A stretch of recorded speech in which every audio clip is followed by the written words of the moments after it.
लीलावती देवी महिला महाविद्यालय के ऑनलाइन एजुकेशन में आपका स्वागत है। हम लोग पढ़ रहे हैं डीएलएड चतुर्थ सेमेस्टर, जिसमें हमारा प्रश्न पत्र है शांति शिक्षा एवं सतत विकास। पिछली क्लास में हम लोग पढ़ रहे थे व्यवहारवाद में उद्दीपन एवं अनुक्रिया, जिसमें हम लोगों ने व्यवहारवाद के बारे में पढ़ा। आप सभी ने देखा कि व्यक्ति का व्यवहार अधिगम द्वारा निर्धारित होता है। व्यक्ति का जो भी व्यवहार है वह सीखा हुआ है। इसको कई परिभाषाओं के द्वारा अनेक मनोवैज्ञानिकों ने परिभाषित करने का भी प्रयास किया। जैसे स्किनर महोदय की परिभाषा है, सीखना व्यवहार में उत्तरोत्तर सामंजस्य की प्रक्रिया है। इसी प्रकार से गेट्स आदि मनोवैज्ञानिकों ने परिभाषा दी है कि अधिगम अभ्यास एवं अनुभव के परिणाम स्वरूप व्यवहार में परिवर्तन। इस प्रकार से यदि हम देखें तो जो व्यवहार है वह सीखा हुआ है। अभ्यास और अनुभव के स्वरूप हमसे सीखते हैं।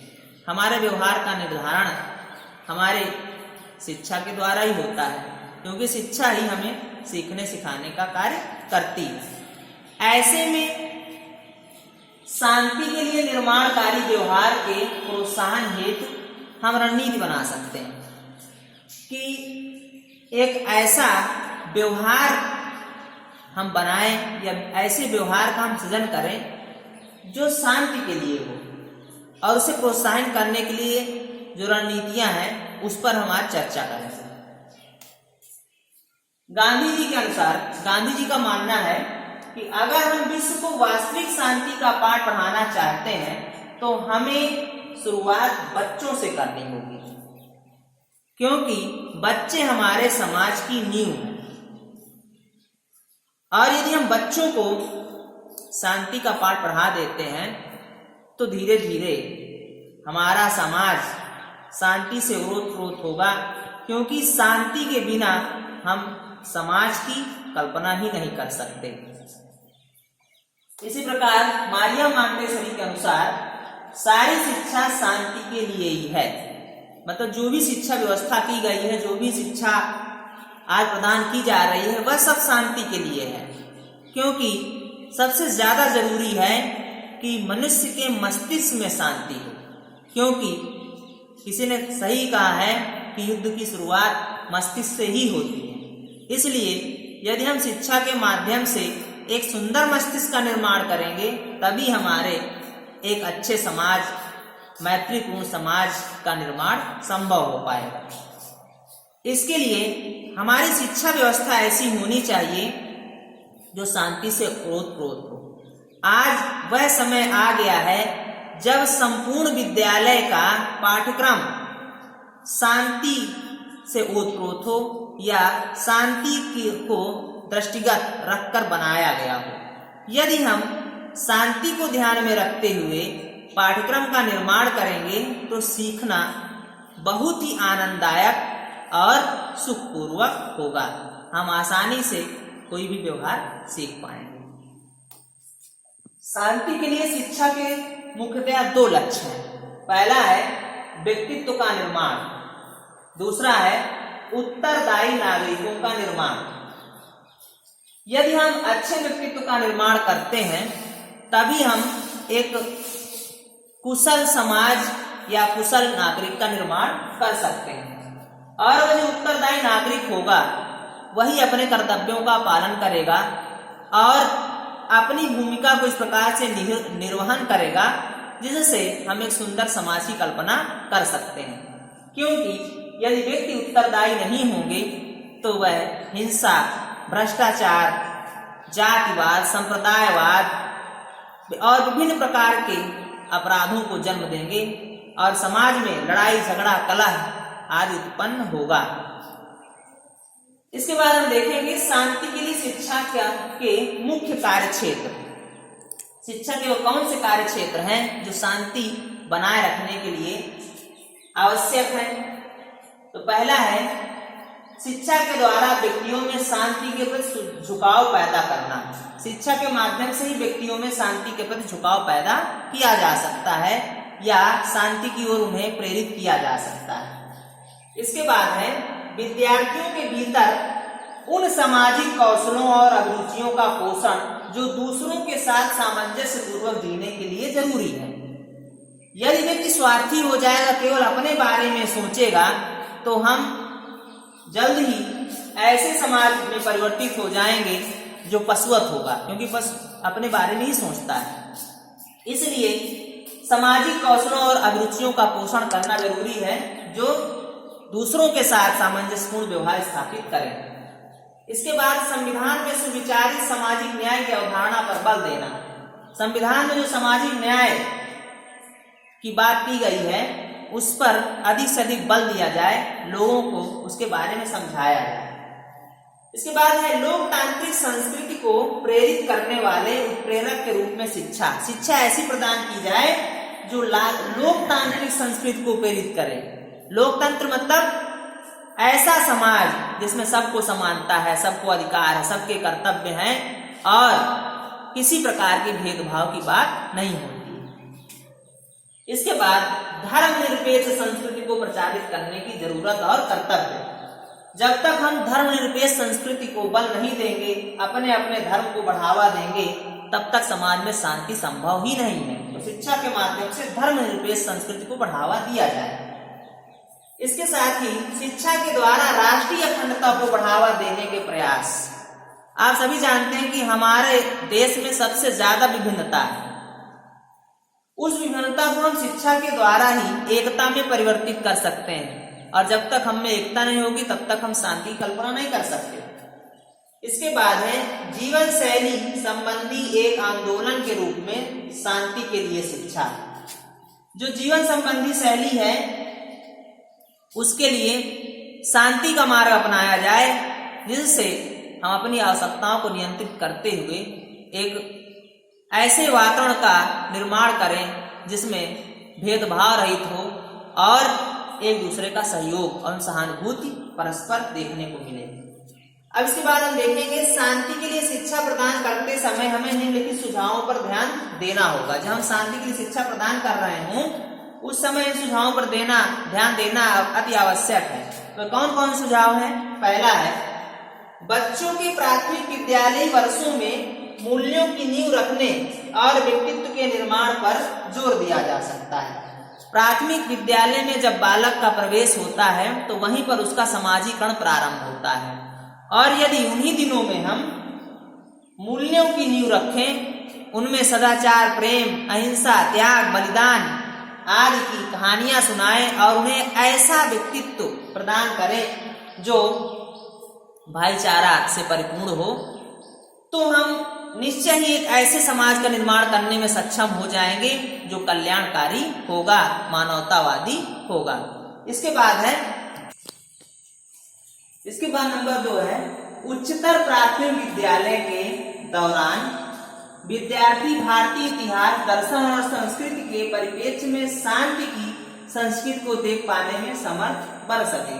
जब बालक उच्चतर प्राथमिक मतलब 6, 7, 8 कक्षाओं में पहुंचे तब उनको भारतीय इतिहास, दर्शन और संस्कृति के परिप्रेक्ष्य में शांति की संस्कृति को देखने पर बल दिया जाए।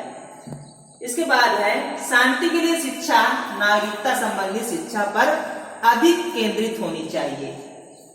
तभी हम जाके यह कल्पना कर सकते हैं कि जो हमारी शिक्षा है वो व्यवस्थित है। इसके बाद है कक्षा 11 एवं 12वीं के स्तर पर शांति के लिए शिक्षा निम्न बिंदुओं पर ध्यान केंद्रित कर सकती है, जिसमें पहला है हिंसा के कारणों, उसके तरीकों और अभिव्यक्तियों की समझ। बालकों को हिंसा के कारण, उनके तरीके और अभिव्यक्तियों की समझ होनी चाहिए। इसके साथ ही मुद्दों की वस्तुनिष्ठ समझ हासिल करने का कौशल होना चाहिए। जब तक वह मुद्दों की वस्तुनिष्ठ समझ हासिल नहीं करेंगे तब तक वह शांति कायम रखने में सक्षम नहीं होंगे। इसके बाद है शांति पर एक वैश्विक दृष्टिकोण का विकास। शांति के लिए वैश्विक दृष्टिकोण का विकास होना चाहिए। इसके बाद विद्यालय शांति की पौधशालाएं हो सकती हैं। यदि विद्यालय में हम ऐसे वातावरण को जन्म दें जहां पर विश्व बंधुत्व की भावना और भाईचारे, मित्रवत रहन सहन आदि पर यदि हम ध्यान दें और ऐसा वातावरण सृजित करें जिसमें किसी प्रकार का भेदभाव ना हो, तो वह शांति की पौधशालाएं अवश्य हो सकती हैं। इसके बाद शिक्षक सामाजिक सुधारक हो सकते हैं। शिक्षक समाज सुधारक हैं और यदि शिक्षक अपने स्तर से इस क्षेत्र में बढ़ चढ़ कर हिस्सा लें तो वह निश्चय ही समाज सुधारक हो सकते हैं। इसके बाद शांति के लिए शिक्षा पूरी शिक्षा को मानवीय बना सकती है। शांति शिक्षा पूरी शिक्षा को मानवीय दृष्टिकोण से देखने के लिए सक्षम बना सकती है। इसके बाद है न्याय शांति का अंतरंग हिस्सा है और शांति का जो अंतरंग हिस्सा वो न्याय है, क्योंकि जब हमारे समाज में न्याय व्याप्त होता है तभी शांति होती है। यदि अन्याय होगा तो शांति संभव नहीं। इसके बाद हम देखेंगे अवांछित व्यवहारों को सकारात्मक तरीके से हतोत्साहित करने की रणनीतियां।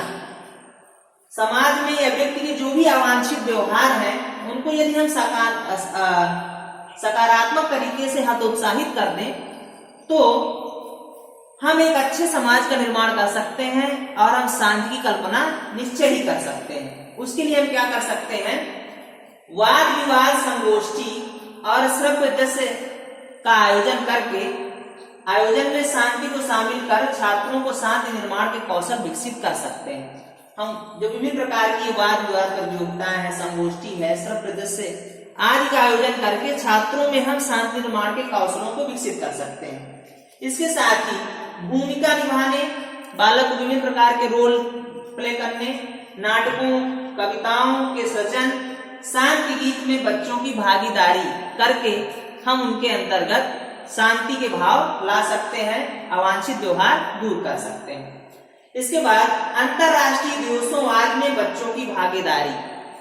आप सभी जानते हैं कि हर महीने किसी न किसी प्रकार का कोई अंतरराष्ट्रीय दिवस होता है, चाहे मातृ दिवस हो, चाहे शिक्षक दिवस हो, चाहे पर्यावरण दिवस हो, चाहे विकलांग दिवस हो, विभिन्न प्रकार के दिवस आते रहते हैं और यदि उनको हम आयोजित करें और उसमें बच्चों की भागीदारी शामिल कर दें, उनको शामिल करें तो निश्चय ही वह अंतरराष्ट्रीय भावना से ओतप्रोत होंगे और शांति के मार्ग पर आगे बढ़ेंगे। इसके बाद है दूसरों के प्रति संवेदना विकसित करना।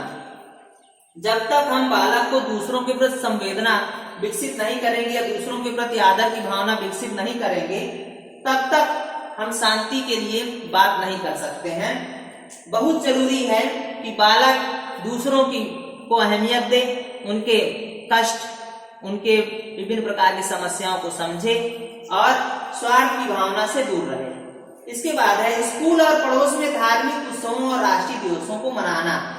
स्कूल और पड़ोस में समय समय पर पड़ने वाले धार्मिक जो भी उत्सव हैं, विभिन्न प्रकार के धर्मों के जो उत्सव हैं उनमें और राष्ट्रीय दिवसों पर सबको शामिल करके विभिन्न प्रकार के कार्यक्रमों के माध्यम से गीत, नाटक, अंताक्षरी, वाद विवाद प्रतियोगिता आदि के माध्यम से उनको जोड़ना ताकि वह एक दूसरे की संस्कृति को समझें और शांति के मार्ग में आगे बढ़े।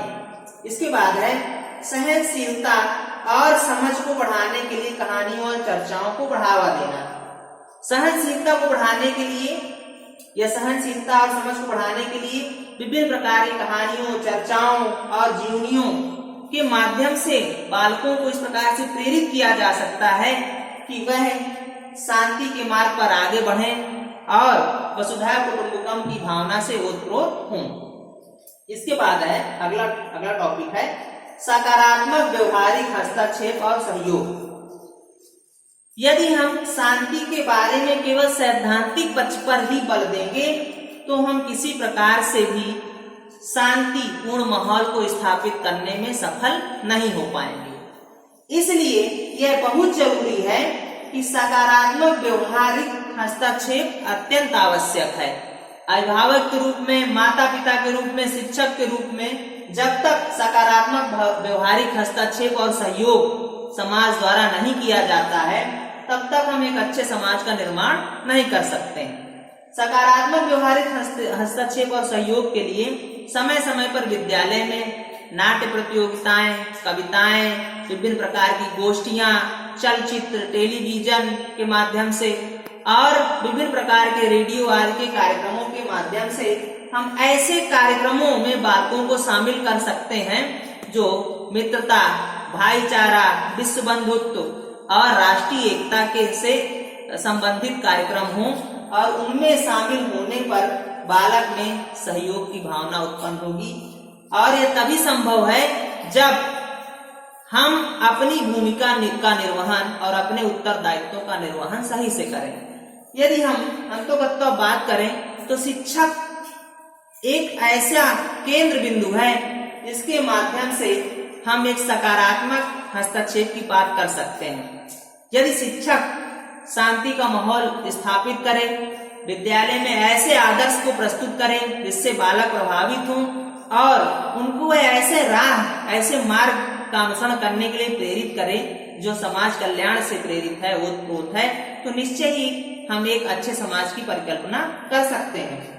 इसलिए शिक्षक का उत्तरदायित्व अहम है, क्योंकि शिक्षक समाज निर्माता है और शिक्षक का यह उत्तरदायित्व है कि वह अपने बालकों को विभिन्न प्रकार की प्रतियोगिताओं के माध्यम से, चाहे कहानी हो, कविता हो, अंताक्षरी हो या वाद विवाद प्रतियोगिता हो, गोष्ठी हो, निबंध लेखन प्रतियोगिता हो या रंगोली प्रतियोगिता हो, पोस्टर प्रतियोगिता हो, इनके माध्यम से ऐसी भावनाओं को विकसित करें जिससे वह शांति की मार्ग में आगे बढ़े या शांति के मार्ग को अपनाए। और यह तभी हो सकता है जब हम सैद्धांतिक पक्ष को छोड़कर व्यवहारिक पक्ष पर बल दें और हम उसमें स्वयं हस्तक्षेप करें, स्वयं सहभाग करें और सहयोग करें। तो आज के लिए इतना ही। अगली क्लास में हम लोग पढ़ेंगे हिंसा। आज के लिए इतना ही। धन्यवाद।